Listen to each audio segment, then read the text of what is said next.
Hello, I'm Robert of Deadartstudios and welcome to Painting with Deadartstudios.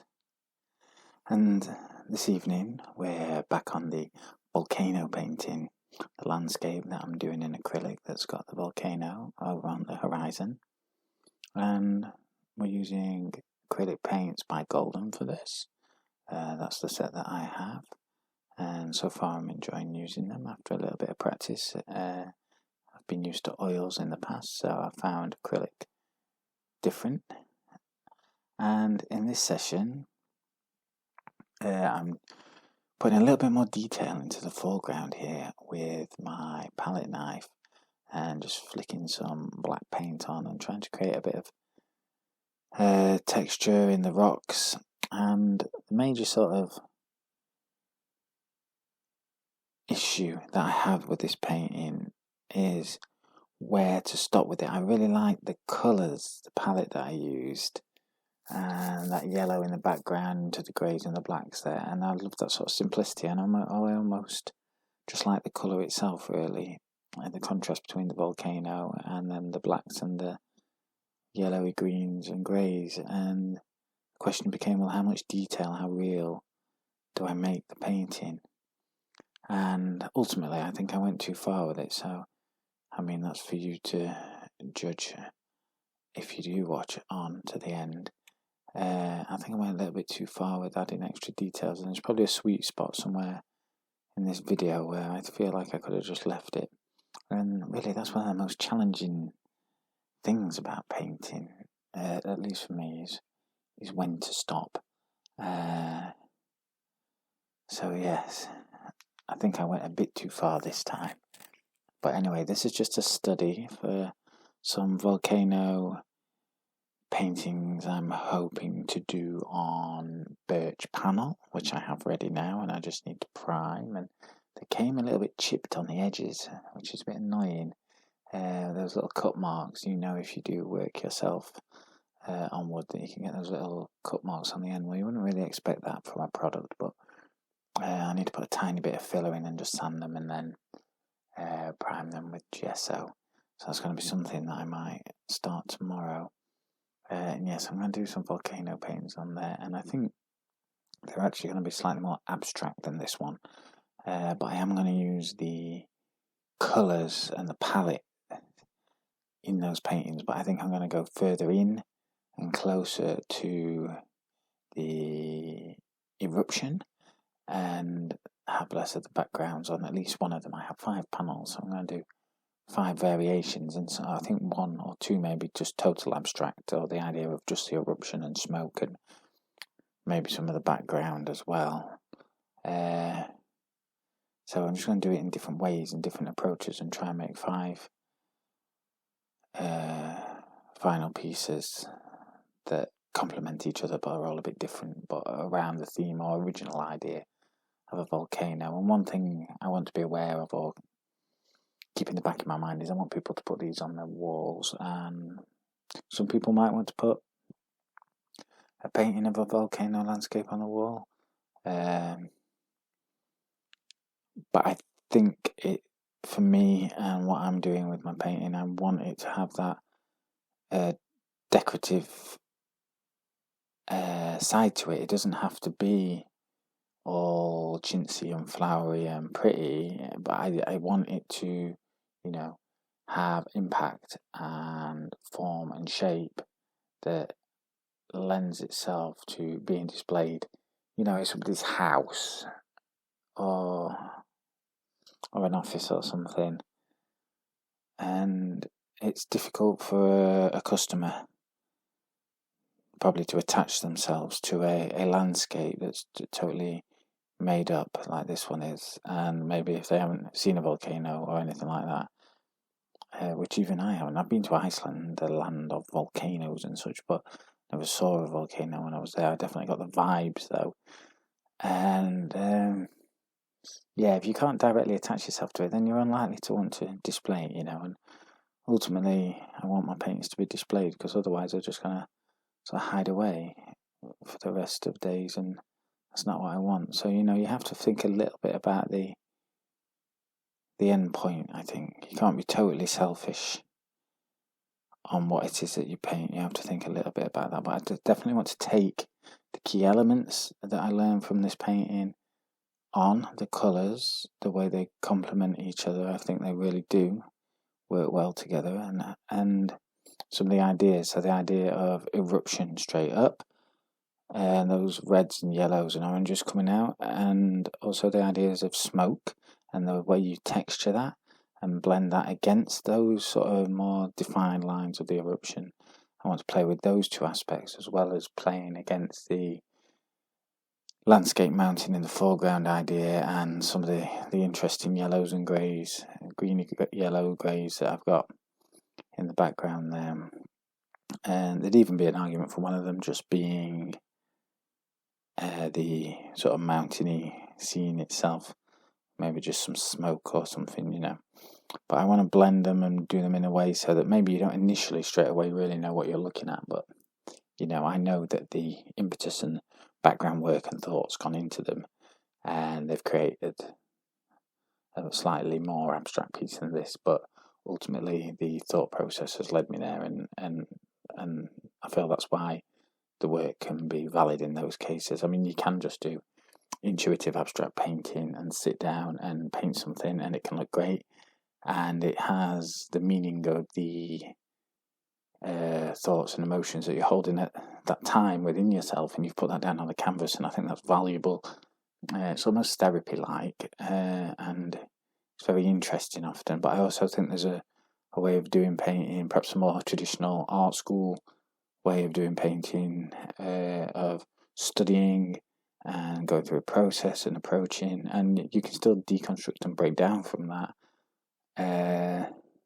but you've been through a longer journey, and maybe in some ways that has more meaning because you've maybe learned more as you've gone through than just doing the purely intuitive stuff. But that's not to devalue one or the other. I think they're both important.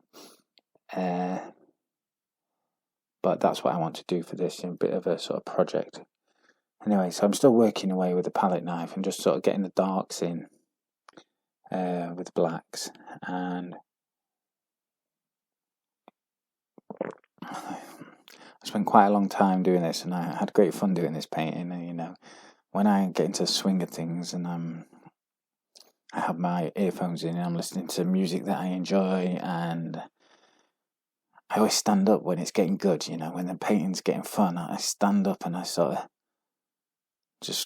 I'm always dancing around a bit and putting the paint down, and it's just great fun. I've been really enjoying it, and that's kind of what I'm doing here, but you can't really tell. It's probably for the best, and I'm just laying that paint down, trying to think about where the shadows might be, where I want to create some dark spots in terms of the overall composition, but also how it would look in detail within reality, I suppose, if it was a real place, which it isn't. So I hope you guys have all been having a fine day. The great news about the channel is it continues to grow, and I'm really pleased about that. It's doing especially well with the shorts. I mean, this is all relative. Well, might well be a strong word for many people with channels here on YouTube. I feel like it's going well, and I'm getting the engagement, especially on the shorts. Not so much yet on these videos, but it takes a lot for somebody to choose to spend their time with you and to sit down and engage in these slower processes, longer form content. And I think some people will come and watch, but I think it's going to take time, and that's fine, because I've got plenty of time over the next coming years. The good thing about painting is you can get old with it, can't you? And hopefully I have the pleasure of getting old, and yes, you can just keep going, really, for the most part, one would hope. I'm thinking of even Matisse. He was painting right to the end, wasn't he, in his bed, and then Picasso, and he was going to the end. And I don't want to compare myself to those artists by any stretch, but just the idea that they really wanted to work and keep going and going and going, that I do like that. So, yes, we have time, and I feel committed. So I'm glad to see you guys stopping by, and I'm so happy about it. And the overwhelming comments and things that I've had have been positive, and at the very least, people have had opinions, which is great, and people have took time out of their day to stop and say something. So, super excited, and thank you. And so that's good impetus for going forwards. And tomorrow is the end of the school vacation, so my daughter is back in nursery in the afternoon. She does full days, but tomorrow is just an afternoon day for her. So I should have time to get into the garage and start doing some of the prep work that I need to do to get on with these projects. I've also got some more paper and some frame mounts for doing some small paintings that I want to do more quickly, that I can try and sell for a reasonably cheap price, and start experimenting with sales, because there's no time like the present, is there? You've just got to jump in on these things, and it'll probably go very slowly, but that's the way it's going to be, I think. And I've been looking at places as ways of selling online, and I think, I don't want to commit to getting a website just quite yet. Hopefully, maybe by the end of the year, but it would be nice if my painting could pay for itself. So, if I was making a slight income from the paintings in the first instance, then, that could pay for a website, and reinvest. So I think the options are fairly limited. You do have all these specialist fine art websites, but that involves having reviews and portfolios and big commissions and things like that. And then on the other end, you've got like eBay. But I've been watching paintings on eBay, and you go and Google and you say, where to sell my art, how to sell my art, and they say, oh, eBay, great place to sell painting. Well, I've been watching paintings going on eBay, and I haven't seen barely any sell whatsoever, and the auctions just run through and they don't sell. And if they do sell, they sell for like £2 or £3, which is, any artist that has to sell a painting that they've done, even if it's only took them 30 minutes for £3, I feel a little bit sad about that. You have to think about what people get paid to work as a minimum living wage, and it's certainly more than that, even if it only takes you half an hour. So, especially involved with the work around it and the material costs. So, I don't think that's valid. And then Etsy is the other sort of choice. But for some reason, whatever that might be, I just really think that Etsy is not great for paintings. I think it's probably great for jewellery and personalisation. But I don't feel like there's a market for paintings on there. And yeah, you could be the only person doing paintings, but I'm not sure that's what people on there are looking for. Excuse me, I'm just drinking my cocoa, which I always have in the evening. So the other option here in the UK is a website called Folksy, which is like is a online arts and crafts marketplace. It's pretty small. I don't think it sees loads of traffic, but it does have what seems like a good platform. And also there are people selling paintings on there, and not loads, but enough to draw people maybe in to have a look, and then your paintings are there with other people's, and there's not loads of them, so you might get some attention there. So I think, long story short, that's what I'm going to try and do, and put them on there. And even though you have to be a British seller and based in Britain, you can post globally on that, which scares me a bit because of the added work of sending abroad. And the main thing that scares me about sending paintings abroad is that they get lost or trapped in customs, and and then you feel bad for the customer, because you don't want the customer to have to go traipsing down to pay some import duty.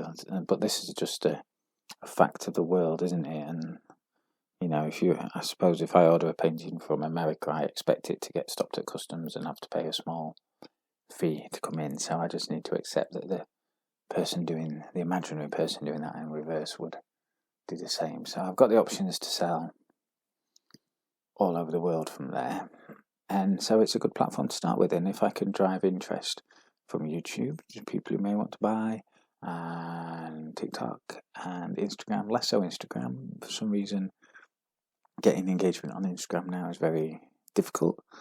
I do have a couple of thousand followers on there from my sort of historical art days, especially my digital art. And for whatever reason, I don't get the vibe that Instagram wants people to thrive on there. I don't know. That might be totally unfair. But engagement seems low, but engagement on YouTube is good, and engagement on TikTok, which is new to me, is certainly good, and that seems to be the place where everyone's hanging out now. So,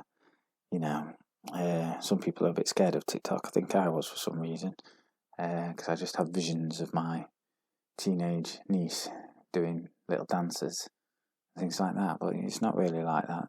And in fact, you have to be careful that you don't spend several hours on there, because that algorithm figures you out pretty quickly, and one minute you're watching woodworking, the next minute you're watching politics, and then you're watching some art, then you're watching a child falling over, then you're watching a hurricane, then you're watching an aeroplane with a faulty wing trying to land. It just bombards you, and you can find that time goes quickly, so be careful, but enjoy. And so I think Folksy is going to be where I'm going to try and sell all these paintings. So that's why I want to do the ones on. I've got some acrylic paper, like a 240 GSM weight paper, textured to be like linen, but it's not too textured. I have some canvas paper as well, but whenever I use my acrylics on that, it also curls up. So the idea being, if I use papers and canvas papers, then I can just put frame mount on and post a bit more easily, and then that allows me to spend less time on a painting, maybe just an hour or two, and charge, I don't know, maybe £40 for something, or £30. I'll do a little bit of asking around and see what people think is ridiculous or not. I don't think that's ridiculous, actually, in the current market for something that's you're going to keep for many years, really, even if it's not super massive. They'd be A4, the mounts are A4, so the painting itself on the inside is probably somewhere around the A5, so it is quite small. But I do still think that, if you put a couple of hours into it, and the packaging time and the material costs and posting and drying and all the sort of interim work, then really £30-40 is fair. So we're gonna have a go at that. And those pieces are just going to be abstract, but based, I think, on rivers and waters, because I live near the River Thames in Oxfordshire, and I have a lot of photography over the years that I've done of the river that I can take inspiration from, and also I live pretty much next to it, so I'm always taking inspiration from it when I'm down there. And the colours and the vibes sort of filling my soul. I already know what colours I'd be throwing down, and at this time of winter you see the sap going into the sort of branches of the trees, the fine twigs and branches of the dogwoods and the willows, and the colours pushing up, the chlorophylls, the reds and the greens and the yellows are pushing up towards where the leaves are going to be when they come out, and you get these vertical lines sort of pushing with all these colours and then reflecting into the water. And I think I'm going to try and get that vibe going on in those paintings. So, and that I will film definitely for my shorts and my TikToks. I might do one or two on here, but I think I've got at least 10 to do, so I think one after the other of that could just be too much, but we'll see. Just keep going. So as you can see, it's a slow process putting in a dark foreground onto the volcano, but you know, I've got some of the green mossy bit lichens on the top, starting to look a bit more mountainous. And I think it's maybe around this point that I should have considered leaving it. I don't know, it's so difficult to know. And I think that's something I'm already improving at, but it's just hard to know.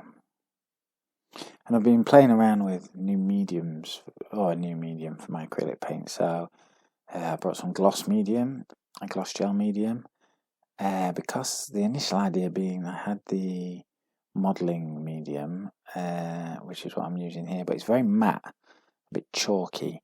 So I thought, oh, I'll mix it in and it'll gloss up and be good for impasto. Because it kind of said it made the paint thinner.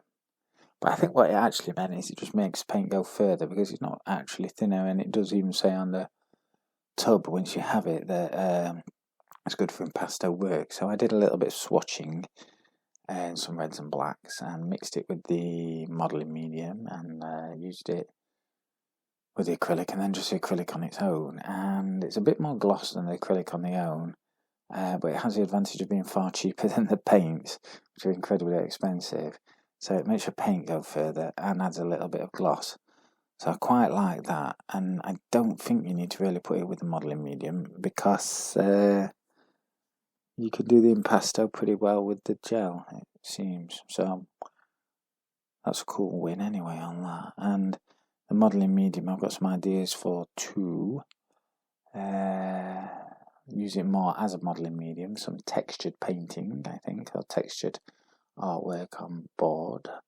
And I had some 3D work I did in the 3D program Blender on my computer. I don't know if you know that. That's a free modelling software, it's a steep learning curve, that one, and I just don't have the time to learn it properly, although I'd love to. I think I'd rather spend my time painting, but I have a bit of work that I did on that I want to sort of use that as inspiration and then copy it over into painting as a starting point and then go from there. And it's got a kind of I don't know, it's more figurative, but there's a degree of abstraction. It's like porcelain, milky white, shinies, colours like that. So, you know, I'm going to have a go at that as well, and that's going to be a bit further down the road. So the moral of the story here is there's lots coming, and I've got ideas. So stick around if you're interested, dip in and out, you know. Let's see what happens.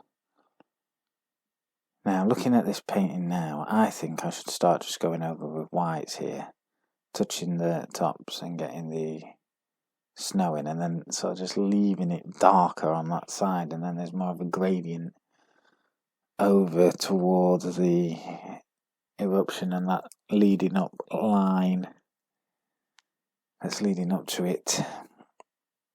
But I kept going and going. So, you know, I don't know. But there's another video's worth of this to come, and I'll certainly put it up so we can see where it goes. And I don't dislike the painting. I just think I could have stopped a little bit earlier and put maybe, you know, achieved more, which you'd want to do, really. In fact, the real issue I had with it was when I started putting smoke and light rays from coming in, and I think I overdid that bit, and it probably looks better here without that there so much. So anyway, lesson learned. And yes, I hope you guys are all been doing well, and the new year's been treating you well. Like I said before, thank you for stopping by. Hello to the new people. Nice to have you here. Thank you for watching this video and listening to me ramble on. We're coming towards the end now. And I took my daughter to bed earlier, and I was going to come downstairs and do the voiceover for this. And I fell asleep. So when I woke up, I didn't think I was going to be able to talk so easily because I was tired and groggy, but I've managed it. I'm going to get through the 26 minutes, nearly 27 minutes, so that's good. There's some other YouTube video painting ones that have come on that I want to watch, and that's I like the small YouTubers, they're interesting. Some of the big channels they're cool, but they're so derivative now, many of them, that you're just like, yeah, seen it all before. So I like some of the new guys with not many subscribers.